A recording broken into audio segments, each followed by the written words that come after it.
Isbitaalka degmada Dowlado waxaa ka furmay barnaamijka qalliinka nafiqista oo uu soo agaasimay xafiiska caafimaadka dowladda deegaanka Soomaalida. Barnaamijkan uu soo agaasimay xafiiska caafimaadka dowladda deegaanka Soomaalida ayaa ah mid si bilaash ah looga fiiqayo indhaha iyada oo loogu adeegayo dad 500 qof oo isugu jira dad u baahan qalliinka nafiqista iyo dad u baahan daawooyinka indhaha. Qalliinkan nafiqista ah oo uu soo agaasimay xafiiska caafimaadka dowladda deegaanka Soomaalida ayaa waxaa ka faa'iideystay bukaan dhan 500 qof oo ka kala socda gobolada Afdheer, Daawa,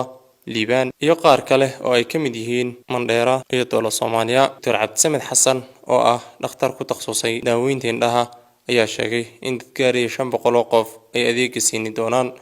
sidoo kale labadii biloodba ay mar qalliinkan la mid ah ka fulin doonaan isbitaalka Dowlado. maanta waxaan fursad u yeelanay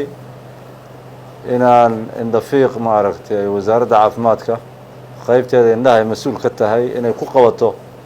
magaalada Dowlado oo ka tirsan zoonka Liibaan isbitaalka oo Dowlado Hospital indhafiiqaas oo bilowday 25 bisha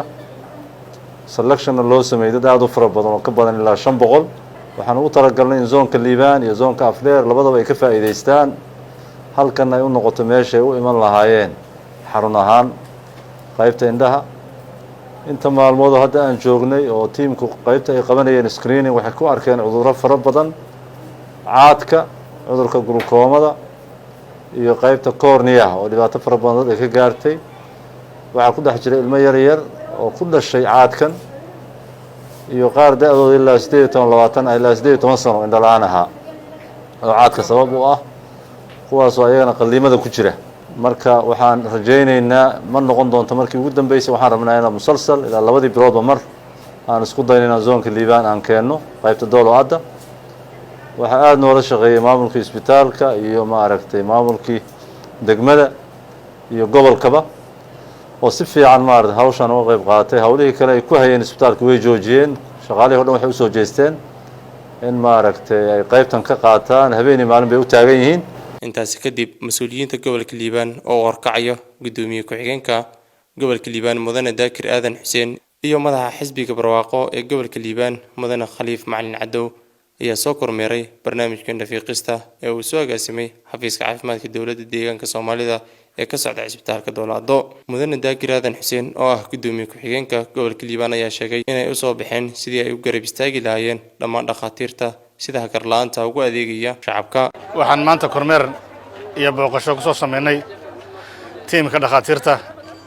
dowladda xafiiska caafimaadka dowladda deegaanka Soomaalida oo soo diray inay shacabka u adeegaan gobolka Liibaan halkan iyo Afdheer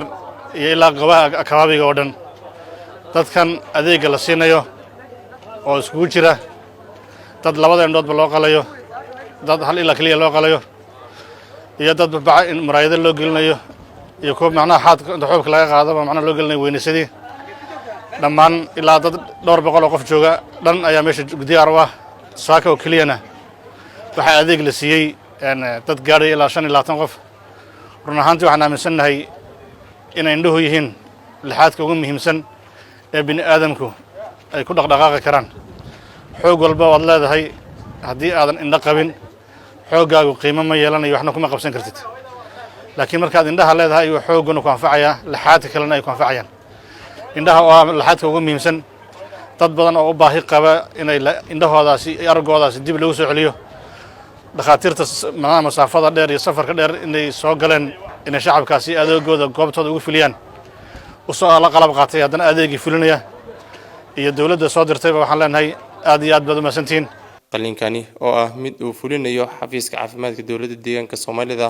ayaa soconi doona muddo 5 cisho. Cabdixakiim Maxamed, SRTV, degmada Dowlado ee gobolka Liibaan.